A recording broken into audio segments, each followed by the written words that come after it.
Effect of contingency management among adolescent methadone abuse. Yesenia Erguin, Ken Brandt, and Kevin Erdner. Substance abuse among adolescents has increased relatively rapidly over the years and has become a socially significant problem. One of the drugs that is commonly abused in conjunction with other opioids and alcohol, but is still abused by itself, is methadone. Reasons for utilizing methadone without medical prescription include obtaining euphoria, self-medicating for a mental disorder, or obtaining pain relief.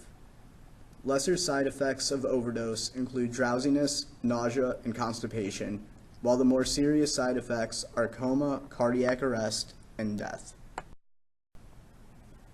Contingency management is a treatment intervention based on basic behavioral principles that include rearranging the environment to readily detect drug abstinence and providing tangible reinforcement upon evidence of abstinence. This study was done to determine if a voucher-based contingency management intervention could reduce the amount of methadone used by adolescent abusers. Current literature includes research on methadone usage and effects on various ages.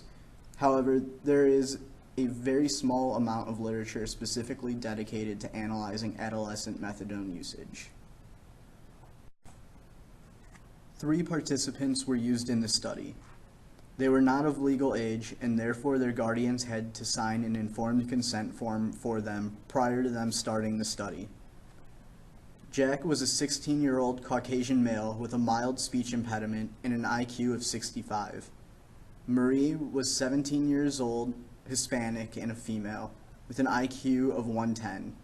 She had documented respiratory problems. Dylan was a 17-year-old African-American male with an IQ of 105. Dylan also had urinary incontinence. A multiple baseline across subjects design was used in this study. The dependent variable was the reported amount of methadone used by the participants. The independent variable was the voucher-based contingency management intervention. Data was gathered over a 12-week period. Every week, data was taken 3 days for 30 minutes each of those days by 2 non-participant observers across the room from the participants in order to reduce reactivity. A multiple baseline design was used for this study. Multiple baseline designs consist of 2 phases known as baseline and intervention. In the baseline phase, once methadone usage was observed to have achieved a stable rate, the intervention was applied for the participants while baseline conditions continued for other participants. Intervention for the second participant was enforced while the intervention effectiveness for the first participant was analyzed. The same procedure was utilized for the third participant. The intervention was implemented by scoring the participants' IRS forms and determining if they fell into a category of level 0 or 1 of methadone use. These levels illustrate a low amount of methadone usage. If the participant was within these 2 levels, they were awarded a voucher that could be used to enter a lottery. Winning the lottery awarded them with retail store gift certificates.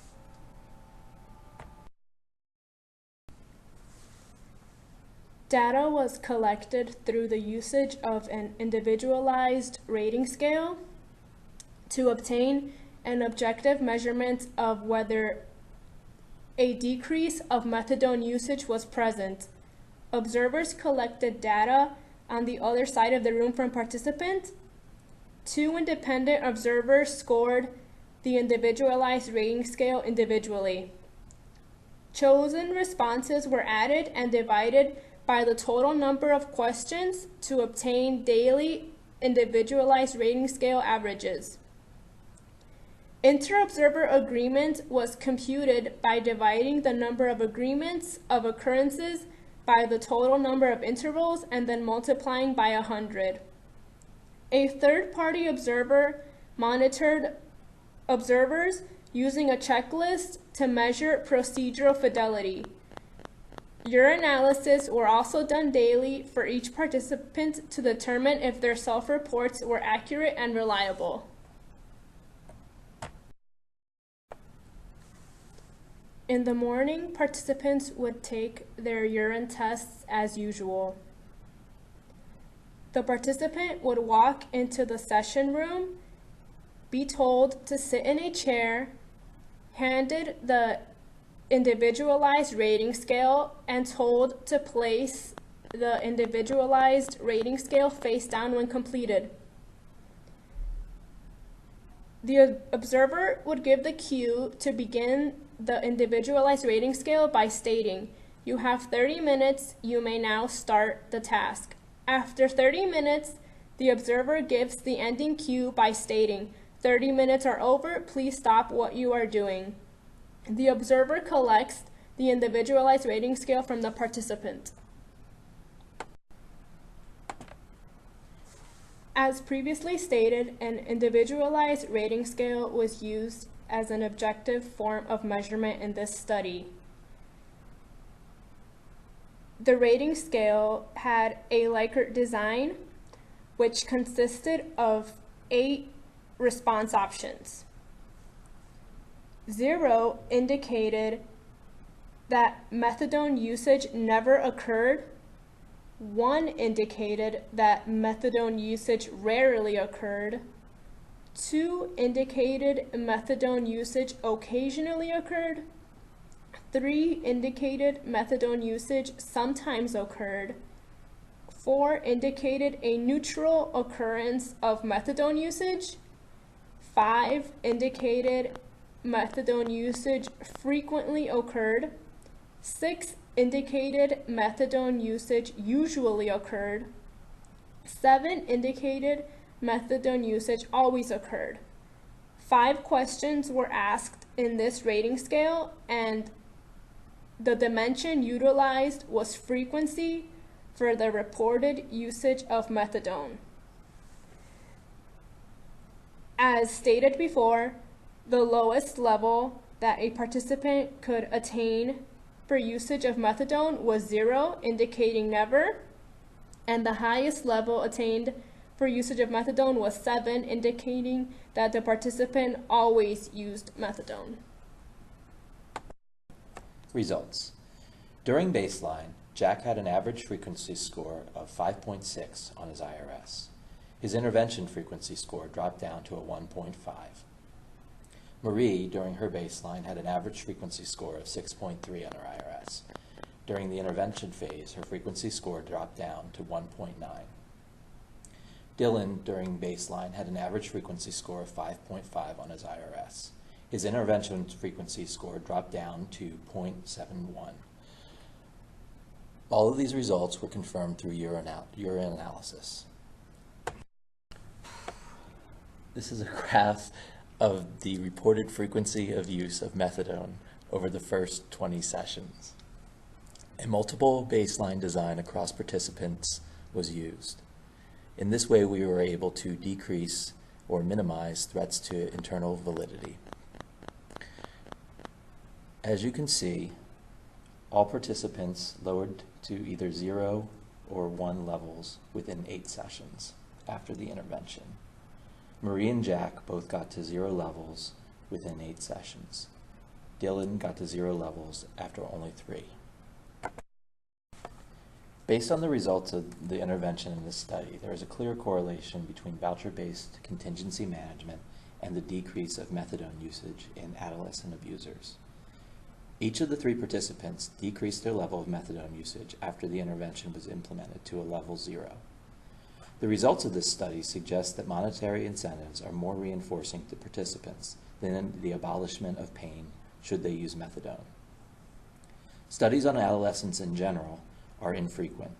More studies involving adolescents should be done mainly because helping to decrease problem behaviors at an early age will decrease the amount of older populations exhibiting them in the future. Some limitations of this current study include the fact that many people believe that a single subject system is not enough to demonstrate the effectiveness in this population. Also, due to the minimal amount of literature of isolated methadone abuse, this may not be the best intervention for adolescent abusers. In addition, no pain measures were given to the participants pre or post studies. We are unsure if the participants were in any pain at any time during the study, though nobody dropped out of the study, as was stated in the informed consent form. From this, we can infer that pain was non-existent or minimal. Some future directions. These findings should be applied to a larger sampling of adolescents with isolated methadone abuse. Also, coping skills could be taught in conjunction with this intervention in order to make the transition through methadone cessation easier. This intervention could be applied towards other ages since there is little research in general for isolated methadone abuse. The intervention could be applied to any population for methadone abuse comorbid with other opioid use or alcoholism. Other studies have done work with contingency management in this area, but few have used it to reduce the amount of methadone used by abusers. Future studies following this procedure could use other items in the prize cabinet instead of gift certificates to see if they can reduce the amount of methadone usage as effectively.